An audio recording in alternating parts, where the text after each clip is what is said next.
अस्सलाम वालेकुम वरहमतुल्लाहि वबरकातुहू। मुहर्रम शरीफ का महीना चल रहा है जो बड़ा ही मुतबर्रक और बड़ा ही हुर्मत वाला है। तो मुहर्रम की 10 तारीख को जिसे आशूरे का दिन कहा जाता है, तो ये 3 काम आशूरे के दिन यानी मुहर्रम की 10 तारीख को भूल करके भी आपको नहीं करना है, वरना आप तबाह और बर्बाद हो जाएंगे। अब वो 3 काम कौन कौन से हैं अभी मैं आपको वीडियो की लास्ट में बताऊंगा।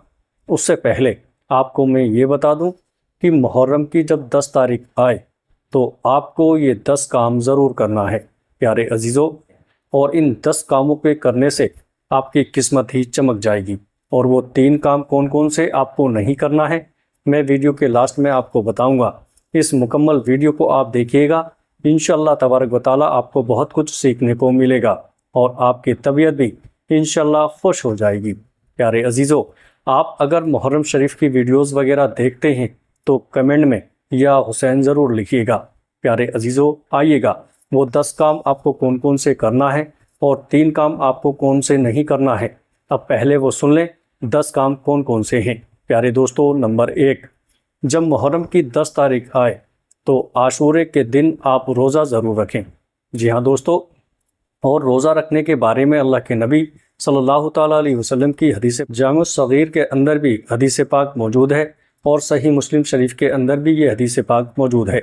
आका ने इरशाद फरमाया कि जो शख्स आशूरे का रोज़ा रखता है तो मुझे अल्लाह पर गुमान है कि उसके 1 साल के गुनाह, पिछले 1 साल के गुनाह मिटा दिए जाएंगे। अल्लाह तबारक व तआला 1 साल के गुनाह माफ़ फरमा देगा। इसी तरीके से आशूरे के रोज़े के ताल्लुक़ से लिखा है कि जो शख्स आशूरे का रोज़ा रखा करता है तो अल्लाह तबारक व तआला उसकी हाजतों को पूरा फरमाता है।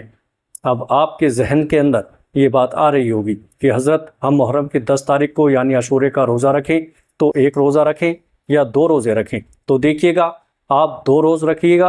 पहली बात तो आपकी मर्ज़ी है। बहुत सारे हमारे इस्लामी भाई पहली तारीख से लास्ट तारीख तक रखते हैं, कोई 10 तारीख तक रखता है। जितना जो रोज़ा रखेगा सवाब मिलेगा, लेकिन 1 रोज़ा तो आपको रखना ही है क्योंकि ये सुन्नत भी है आशूरे का रोज़ा रखना। और तमाम अंबिया इकराम इस रोज़े को रखा करते थे और इब्तिदा इस्लाम में तो रोज़ा जो था पहले फ़र्ज़ था। जब रमज़ान शरीफ के रोज़े फ़र्ज़ हुए तो इस रोज़े के बारे में हुक्म फरमा दिया अल्लाह के नबी ने, अब जिसका दिल चाहे रखे और जिसका दिल चाहे छोड़ दे। तो आप आशूरे का रोज़ा रखें तो 9 और 10 तारीख का रखें या फिर 10 और 11 का रख लें। तो ये काम आपको ज़रूर करना है आशूरे के दिन। प्यारे दोस्तों, नंबर 2, सदका करना। जब मुहर्रम की 10 तारीख आए तो सदका ज़रूर करें क्योंकि सदक़े का बहुत बड़ा सवाब है। क्या सवाब है अभी मैं आपको बता रहा हूँ। देखिएगा, अगर कोई शख्स सदका करता है तो सदका करने से मुसीबतें, परेशानियाँ, बीमारियाँ दूर हो जाती हैं और सदका करने से अल्लाह तबारक व तआला रिज़्क़ में बरकतें अता फरमाता है। और अल्लाह के नबी सल्लल्लाहु ताला अलैहि वसल्लम ने इरशाद फरमाया कि जो शख्स जो है सदका करता है अपने माल से तो अल्लाह तबारक व तआला के फरिश्ते उस बंदे के लिए, उस बंदे की दौलत के लिए दुआ मांगते हैं। अल्लाह इस बंदे की दौलत में बरकत अता फरमा और इसकी दौलत की हिफाजत अता फरमा। फरिश्ते दुआ मांगते हैं। और दूसरी जगह आका ने इरशाद फरमाया कि जो शख्स सदका करता है उसके लिए बुरी मौत से हिफाजत होती है। प्यारे अजीज़ों, अल्लाह तबारक व तआला का गज़ब, अल्लाह तबारक व तआला का गुस्सा ठंडा होता है सदका करने से। और दूसरी बात, जो शख्स सदका करता है उसकी आने वाली मुसीबतें और परेशानियां टल जाती हैं। तो आशूरे के दिन आप सदका ज़रूर करें। प्यारे अजीज़ों, नंबर 3, तीसरे नंबर पर आता है नफल नमाज पढ़ना। नफल नमाज देखिएगा, आप कभी भी पढ़ सकते हैं, किसी भी महीने में पढ़ सकते हैं, किसी भी रात में आप पढ़ सकते हैं। लेकिन जब कोई हुर्मत वाला महीना आता है तो उस महीने में इबादत करने का सवाब बढ़ा दिया जाता है। ठीक है, जैसे कि रजब का महीना आता है। रजब के महीने में लोग ज़्यादा यानी कसरत से इबादत करते हैं। शब बरात के महीने में इसी तरीके से रमज़ान शरीफ का महीना आता है जो बरकतों का है, उसमें ज़्यादा इबादत करते हैं। जिलहिज्जा का महीना भी गुजरा ही है, तो ऐसे ही मुहर्रम शरीफ का महीना भी हुर्मत वाला महीना है। तो इस महीने में या इनकी रातों में जो शख्स भी इबादत करता है तो अल्लाह तबारक व तआला उसे बहुत ज़्यादा सवाब अता फरमाता है। तो तीसरा काम क्या करना है, नफल नमाज पढ़ना है। 2 रकात, 4 रकात, जितनी भी आपकी तबीयत हो, लेकिन 5 वक्त की नमाज तो आप पाबंदी से पढ़ेंगे ही, लेकिन साथ ही साथ जो है नफल नमाज भी आप पढ़िएगा, इसका बहुत ज़्यादा सवाब मिलेगा। प्यारे अजीज़ों, नंबर 4, चौथे नंबर पर आता है 1000 बार कुल हुवल्लाह शरीफ पढ़ना। जी हाँ दोस्तों, आशूरे का दिन जब आए तो 1000 बार आपको कुल हुवल्लाह शरीफ पढ़ना है, यानी सूरह इखलास, यानी कुल हुवल्लाहु अहद, अल्लाहु समद, लम यलिद वलम यूलद वलम यकुल लहू कुफुवन अहद। नंबर 5, उलमा इकराम की ज़ियारत करना। आशूरे का दिन जब आए तो उसमें आपको उलमा इकराम की ज़ियारत भी करना है। नंबर 6, छठे नंबर पर आता है यतीम के सर पर हाथ फेरना, यानी शफ़क़त से हाथ रखना। यतीम कौन है? जिनके माँ बाप का साया सर से उठ गया, ठीक है। अगर कोई बेवा औरत है, उसके यतीम बच्चे हैं, तो उसके घर में खाने पीने के लिए कुछ दे दो, कुछ पैसे दे दो, कपड़े वगैरह दे दो, सदका कर दो और उन बच्चों के सर पर शफ़क़त से हाथ रखो कि बेटा घबराने की ज़रूरत नहीं है, किसी भी चीज़ की ज़रूरत हो तो हम यहाँ आपके पास रहते हैं, हमें बता देना। ये शफ़क़त से हाथ रखना, मोहब्बत के साथ यतीम के सर पर हाथ रखना, अल्लाह तबारक व तआला इसका बहुत बड़ा सवाब अता फरमाता है। प्यारे अजीज़ों, नंबर 7, 7वें नंबर पर आता है अपने अहलो अयाल पर दस्तरखान वसी करना।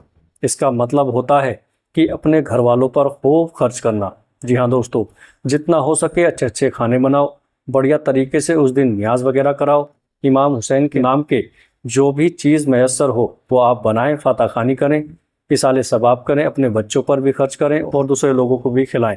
आशूरे के दिन ये आपको काम करना है। नंबर 8, गुस्ल करना। उस दिन आप गुस्ल ज़रूर करें। जो बंदा गुस्ल करता है उसको बहुत सारी बीमारियों से, परेशानियों से, बलाओं से उसकी हिफाजत रहती है। नंबर 9, सुरमा लगाना और नाखून काटना।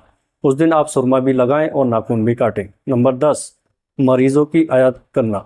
अगर आपके मोहल्ले में या आपकी बस्ती में कोई बीमार है तो उसकी आयात के लिए जाएं, उसकी आयादत के लिए जाएं, उसकी बीमारी पुरसी के लिए जाएं, उसकी खैर खबर लेने के लिए जाएं। अल्लाह तबारक व तआला इसका बहुत ज़्यादा सवाब अता फरमाता है। तो ये हो गया। अब वो 3 काम आपको कौन कौन से नहीं करना है आशूरे के दिन, वो आपको मैं बता रहा हूँ। देखिएगा, जब आशूरे का दिन आए, मुहर्रम की 10 तारीख आए, तो बहुत सारे लोग सबील करते हैं। तो सबील करते हुए रिस्क की बर्बादी करते हैं और रिस्क पैरों में जो है रोन दिया जाता है, पैरों में लोग कुचलते हैं। तो आप जब सबील करें, चाहे वो पानी का हो, खिचड़े का हो, जिस चीज़ का भी हो, आप सबील कर रहे हैं, उसकी बेहुरमती आपको नहीं करना है, पैरों में वो नहीं जाना चाहिए। आप जब सबील करें, चाहे वो पानी हो, खिचड़ा हो, जिस चीज़ का भी आप सबील कर रहे हैं, उसकी बेहुरमती आपको नहीं करना है, पैरों में वो नहीं जाना चाहिए, रिस्क की बर्बादी नहीं होना चाहिए, नहीं तो फिर आप बर्बाद हो जाएंगे। ठीक है, ये रिस्क की बर्बादी नहीं करना है उस दिन। दूसरा काम क्या नहीं करना है कि औरतें घर से बाहर ना निकलें, मेला देखने जा रही हैं या इधर उधर जा रही हैं, मोहल्ले में घूम रही हैं, बिल्कुल भी ना निकलें।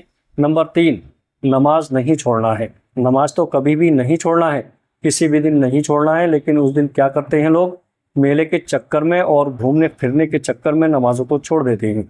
इसलिए मैं बोल रहा हूँ कि नमाज को नहीं छोड़ना है। बाकी नमाज तो किसी भी दिन नहीं छोड़ना है, ठीक है, और किसी का नुकसान नहीं करना है। बहुत सारे लोग क्या करते हैं, कभी कभी जंगल में रास्ते में चलते हुए खेतों में नुकसान कर देते हैं। तो वो नुकसान आपको किसी का नहीं करना है, किसी को तकलीफ नहीं पहुंचाना है, किसी को आजियत नहीं पहुंचाना है। तो इन 3 कामों का आपको ध्यान रखना है। और जो इससे पहले मैंने 10 काम आपको करने के लिए बताए हैं, वो 10 काम आप करिएगा, इंशाल्लाह किस्मत भी चमक जाएगी। प्यारे दोस्तों, वीडियो अच्छी लगे तो दोस्तों में शेयर ज़रूर करिएगा। अस्सलाम वालेकुम व रहमतुल्लाहि व बरकातुहू।